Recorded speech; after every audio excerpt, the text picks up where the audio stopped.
My name is Scott Reese, and I'm the editor. I'm the chief editor of the Brill journal, Islamic Africa. Salafism is a term that we increasingly see in the media, but what is it precisely? What do people mean by Salafism?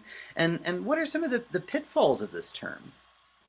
Yeah, it has become a very hot issue in the media, like you say, and it is frequently used in a very indiscriminate manner.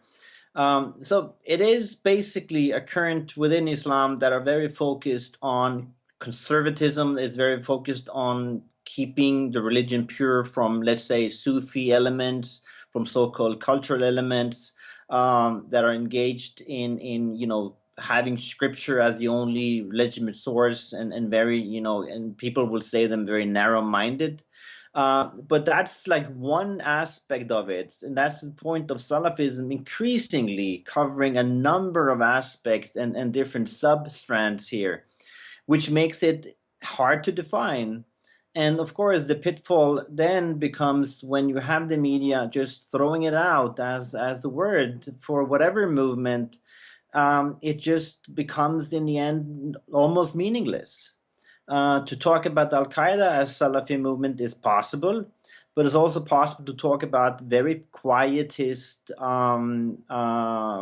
groups that are deliberately staying away from politics as Salafi is also possible. And then, of course, when you use the same word for those different groups, it's problematic. So what is Salafism mean in a different context? And a way to do that has been that some people talk about different subcategories of Salafism, and I think that is something that we increasingly are going to do. That we when we talk about the Salafi movement, we study a Salafi group, that we actually are maybe are forced to use subcategories. But of course, then be very careful to emphasize what these groups are believing, what they are advocating, how they're operating, and of course, then in which context do they operate. Mm-hmm. Well, what does the term Salafism itself mean? Well, it goes back to it refers to the pious ancestors, which is the four early caliphs and the three first generation of the Prophet. So the idea is that during that time, Islam was practiced in its pristine manner. This is the glory days of Islam, and that was the time before any kind of cultural innovations and decadence or deviation from the right faith had taken place. So the idea is then, when people are engaged in reform to change the religious practice or religious context, it's basically back to the future. So you want to go back to that ideal time, that ideal society, and kind of recreate that in the present, which then would be a context where Islam is practiced as it should. Does everybody agree? I mean, is there universal agreement on who the pious ancestors are? Largely, there are. What everybody agrees upon is that the time of the four caliphs were that was a pristine period. Now, some would say that, well, the first generation, second generation, third generation after the Prophet, there's some internal disagreement there, but basically, the early period of Islam is what is considered to be the model society. So can you tell us how is Salafism in Africa different from elsewhere? Well, it is different and it's not different. Salafism is like any religious representation. It's colored by the context in which it appears. So in that way, what is occurring on the African continent is going to be different from what we see in Indonesia. Then again, what is happening in Ghana would be different from what's happening in Kenya. in terms of local context, are not local in the sense of the continent, but they're local within the continent too. Now, we could say that Africa is faced with certain challenges, politically, economically, and so on.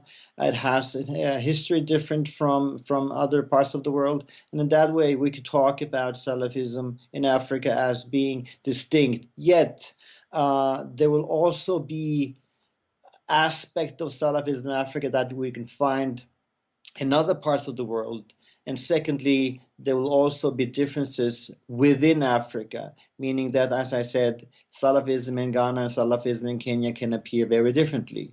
And I think when we talk about internal differences, we have much focus on groups such as Boko Haram, Al-Shabaab, which are presented as Salafis, but we should not be fooled by to think that these are the core or main representations of Salafism. Would it be fair to say that Salafism sort of exists on a continuum then? Yeah, I don't know if you could talk about a single continuum. I think we should talk about several in the way that, like I said, it is a movement or an ideological current that are very much devoted to maintaining purity or securing purity, and then very much focus on religious aspect, ritual activities. But you have then people who read this very differently in terms of what is it to be accepted as Islamic rituals, what is to be purified, what is to be cleansed, and then also what are the means to do so. Now you have what I call the politicization of purity, which is something is pretty interesting, if we may use that word, the way that certain movements are increasingly using violence to impose this purity. And that is, but on the other hand, the vast majority, as I said, is not applying violence in any ways, and they're very explicit on the fact that purity can only be achieved by educating the people. So you have many areas, many movements that are very explicit on avoiding any kind of political activities and engagement in violence for the sake of maintaining this purity. Well, let's talk about reform though a little bit more broadly. Do you think an examination of reformist discourse on the African continent can help us gain a better understanding of reform in its broader context, in its global context? Absolutely, and I think any kind of studies that talks about reform, wherever they would be, are important. I mean, to produce knowledge by itself is important, but I think in this time we're living in, where we have media and policymakers, observers being so much focused on violent expressions of reform,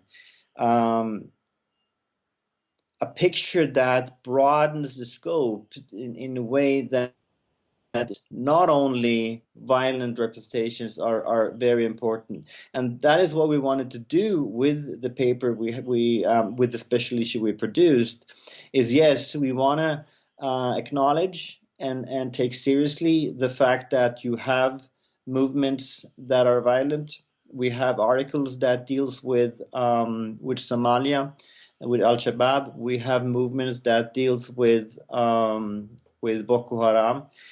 But we try to go a little bit beyond the classical media representation of these cases to try to go, a little bit more under the surface and try, hey, what is going on here?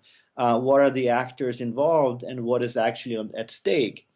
But then we have the majority of articles in this special issue that are not dealing with violence. And I think the balance we've been striking is kind of a reflection of what is actually going on the ground, that you have very important and larger movements that are not engaged in any violence and politics, hence flying under the radar. You don't have any policymakers, you don't have any, whether domestic or international, you don't have any from the security apparatus that pay attention to these movements. And again, who knows, maybe in a year or two, we might see them turning violent. And then we can also see movements that today are violent turning non-violent. So the trajectories here are pretty unpredictable in the way that we don't talk about a single continuum, but you talk about several, and there's so many aspects and issues at stake.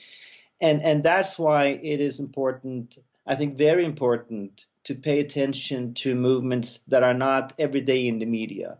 To pay attention to those that we see as insignificant, that we see as, okay, they're just doing their stuff, to be able to have a much broader understanding about what reformism actually is.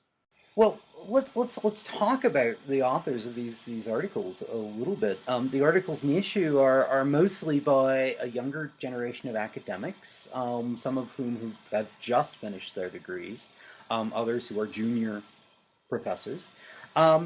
Does their approach, do you think, reflect a shift in our study of Islam on the African continent from earlier generations?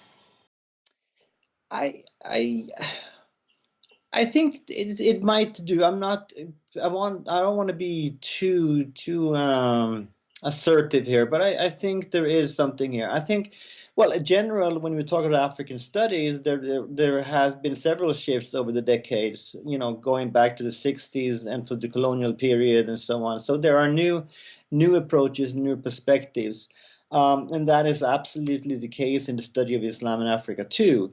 Now, in addition to that, there are new issues coming up. There are new movements coming up. There are new challenges coming up, which requires different perspectives and different focuses. So in that way, we are trying to focus on issues that are at stake, that are relevant, and Salafism is one of them. Now, you could say that we are about 5 decades late because, if you talk about Salafism in Africa, it is a movement that has been existing and going back to the 60s. The 60s was an important decade for the arrival and first expansion of Salafism. And nobody really paid attention to it. And those who did, they didn't have the vocabulary, basically, to talk about this as a Salafi movement. So now we are shifting the focus a bit. We have a more of a conceptual apparatus to use. And I also want to emphasize that many of the writers, contributors in the special issue are Africans. They are from their local areas that we talk about, and they are studying their own home areas. And I think they are able to do so with a fantastic balance of this inside or outside perspective. They have, of course, the local knowledge, the language skills, and so on, but they have this amazing clarity when it comes to analytical studies. Do you think Islam in Africa, as well as Salafism, is moving in a more militant direction? Well, how many hundreds of millions of Muslims are there in Africa? There are quite a lot of Muslims. We do see estimates of Boko Haram having about 5,000 fighters. We have Al-Shabaab turning, it's more uncertain now in the last year, but 2,000, 3,000, maybe 5,000. And the sheer figures should not justify the attention they're getting in the way that this is what Salafism in Africa or even Islam in Africa look like, which is often how it's portrayed in the media. And we do talk about geographically, we have two combat zones. Okay, maybe a third with Mali. Things are not settled, but we have two combat zones, which is northern Nigeria and Somalia. The rest of the continent, we don't see Salafism engaged in any kind of similar activities of violence. Now, the human suffering here should not be diminished in any ways, but I think it's just a huge misconception to talk about to think of Salafism moving in any militant direction at large. I think there's no empirical evidence that points to that. Now, having said that, who can predict the future? And what is interesting for East Africa is the fact that Al-Shabaab has been just in the last year been able to recruit national Kenyans, not only Somali Kenyans, but Kenyans into the ranks. And we had a few months ago, or not even a few months ago, the attack on Garissa University, which of course was horrible. And it came out that here we talked about actual Kenyans being behind that attack. And I think much of the responsibility or much of what can be done is on the shoulders of the domestic states. I think that is very crucial. In many countries, you have Muslims as minorities. There is this sense of victimhood. There is this sense of being marginalized. And when you have the addition of a so-called securitization of religion, things are not getting better in the way that Muslims that are not engaged in any kind of violent activities are feeling themselves portrayed, stigmatized as potential terrorists, could actually be a factor in recruitment. And I think national policies, domestic policies here are very important for hindering the expansion of such violent movements. Just to add one thing that I think is very important when it comes to violent movements, to movements like Boko Haram and Al-Shabaab, is that there are actually very few studies that deals with their ideology. There are very few studies that actually goes into, hey, what do these guys believe? What are the sources for their actions? What books do they read? Which scholars are they inspired by?